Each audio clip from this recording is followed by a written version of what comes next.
Welcome back, everybody. Thank you for tuning in. It's been a great day, great opportunity to be great. So I hope that you're feeling happy, feeling good, feeling refreshed. If you're not, let's try to pull yourself out of it. Let's try to get yourself back up on your feet and refocused, determined, and confident. That's always everything that we're trying to do. I think every single day when we're on our crazy entrepreneur journey, on our journey of art, on our journey of self discovery, and we're always feeling lesser or more confident in ourselves every day, or we're feeling happy or depressed. It's like we're bipolar maniacs, and it's always nice to hear and communicate and listen to others that are going through the same thing, because we realize we're human and it's okay to experience the things that you do. It's okay to feel the way that you feel. You have the right to feel that way. Just know that you can create happiness today through your mindset. You can create confidence today through your mindset. So don't allow one mistake or one failure to keep you down.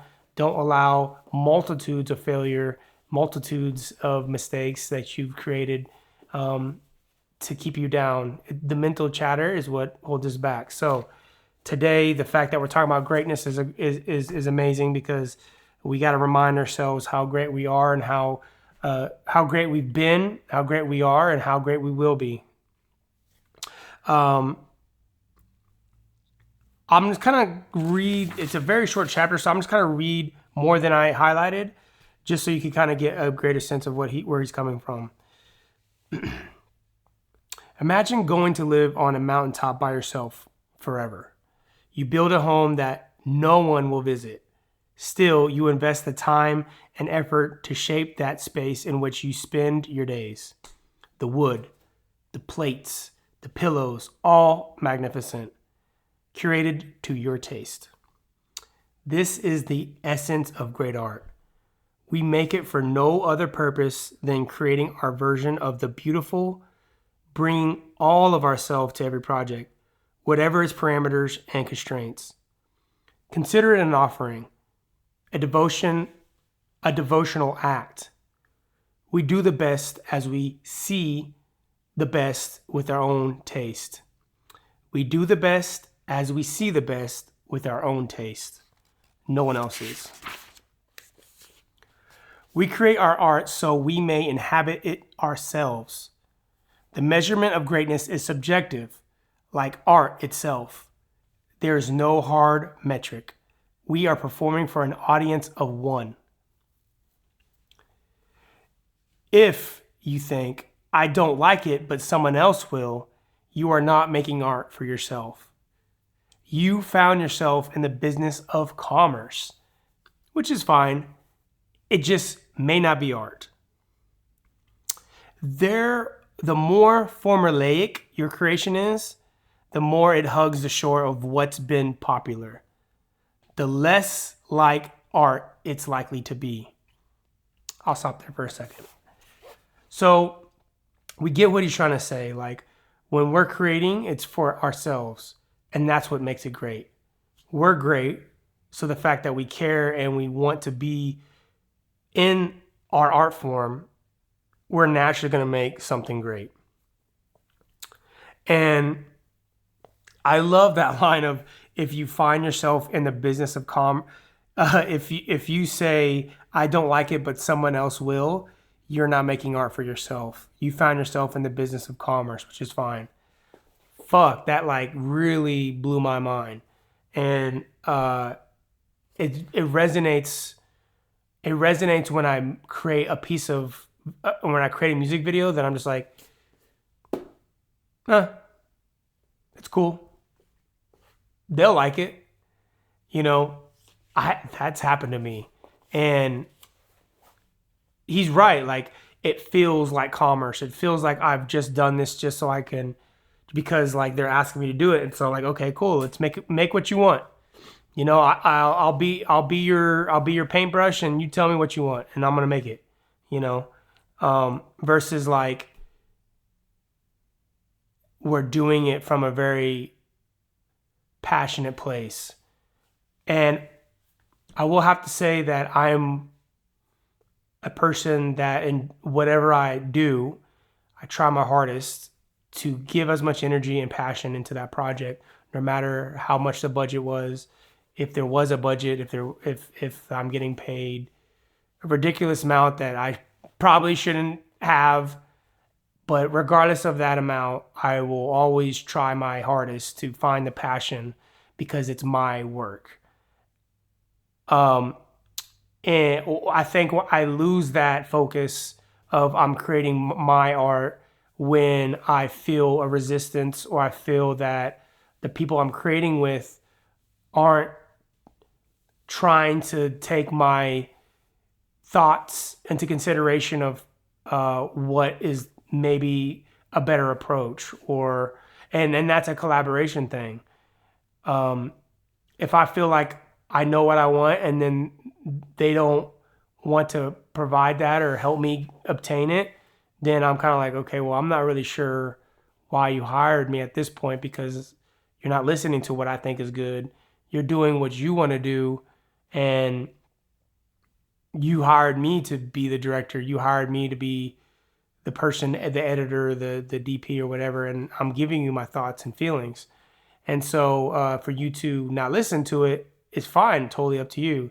But now you're creating something that I don't think is that great. I think you're making a bad decision on my perspective. And I'm not saying that I know everything, but I know that's the feelings that I start to have. And so I get to a point sometimes, maybe I'll lose that passion and it starts to feel more like a transactional piece versus like something that I really do care about. And I know that other directors, other directors, other filmmakers out there, I could tell it on their face when they're like, okay, what's up, boss? What's next? Like they just like get into the, oh, he's the boss, and they're gonna do whatever they want. So, yeah, that's a hard line to swallow. Going on, he says, fear of criticism, attachment to a commercial result, competing with past work, time, and resource constraints, the aspiration of wanting to change the world, and any story beyond, I want to make the best thing I can make, whatever it is, are all undermining forces in the quest for greatness. Fear of criticism, attachment to a commercial result, competing with past work, time and resource constraints, or the aspiration to change the world, and any story beyond, I want to make the best thing I can, undermines the forces in the quest for greatness. Instead of focusing on what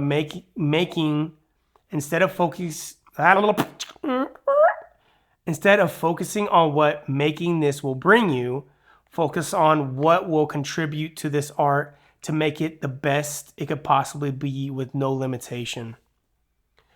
If your project is purely artistic, then redirect your inner voice to if your project is purely artistic, then redirect your inner voice to focus on pure creativity intent. With the objective of simply doing great work, a ripple effect occurs. A bar is set for everything you do, which may not only lift your work to new heights, but raise the vibrations of your entire life. Greatness begets greatness. It's infectious. With the objective of simply doing great work, a ripple effect occurs. A bar is set for everything you do, which may not only lift your work to new heights, but raise the vibration of your entire life. I'll go back and say something that I think is really important, something that I stress to internal real goats and the people around me, which is saying instead of focusing on what making this will bring you, focus on what you contribute to this art to make it as best as it possibly can be with no limitation. And that's the end of that chapter. And I think whenever I've had that conversation of, people ask me like, how did I do what I did, or how did I get where I was going? I literally would always say I never thought about the money. I only made stuff that made me passionate, or I only did things. I literally just stuck it out and did the things that people wanted me to do. They hired me for me and for my work, and I didn't care what the budget was. I was like, okay, I get to work. I just want to be better. I just want to create, and I just want to make something fun. And that was always the intention of just creating and wanting to do my best job.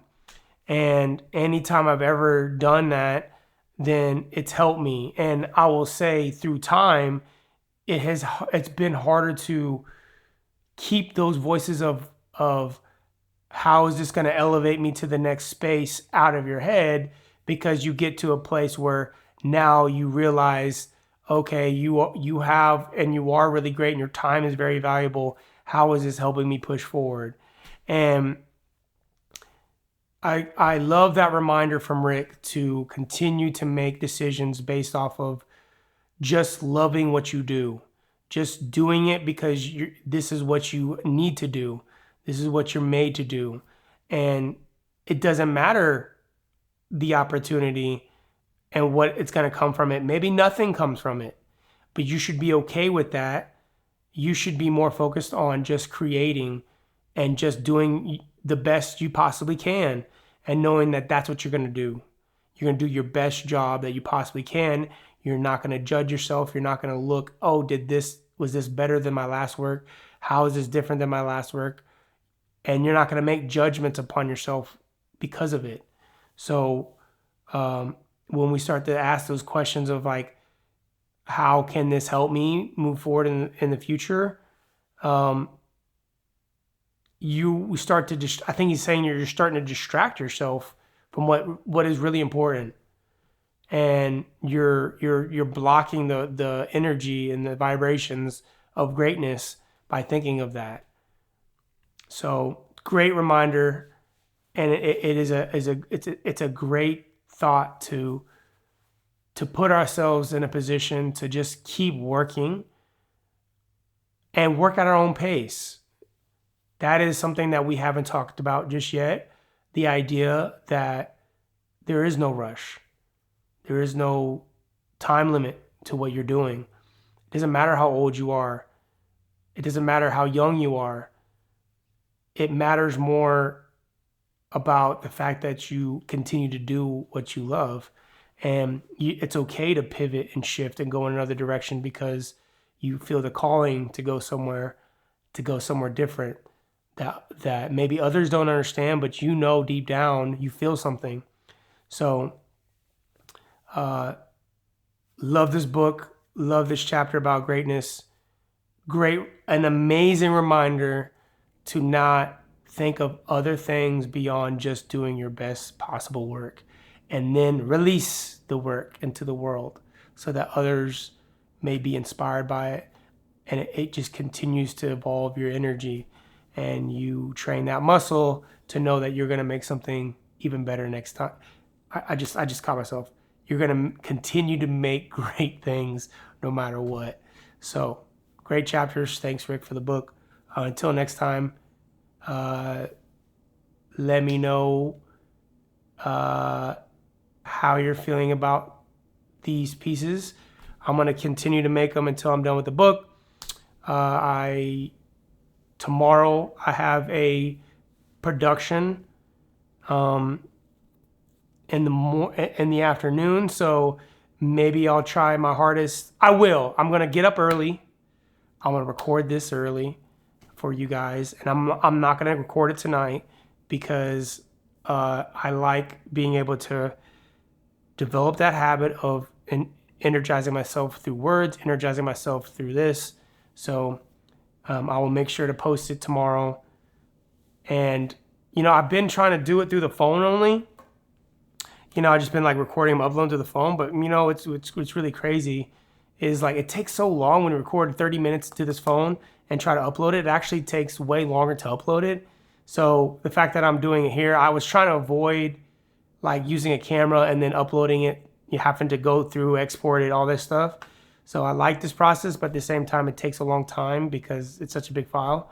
So I think I'll be able to record tomorrow morning, export, upload for you guys, probably really early upload. So until tomorrow, thank you so much for paying attention Thank you so much for sharing energies. And yeah, let's get it. Let's keep being great.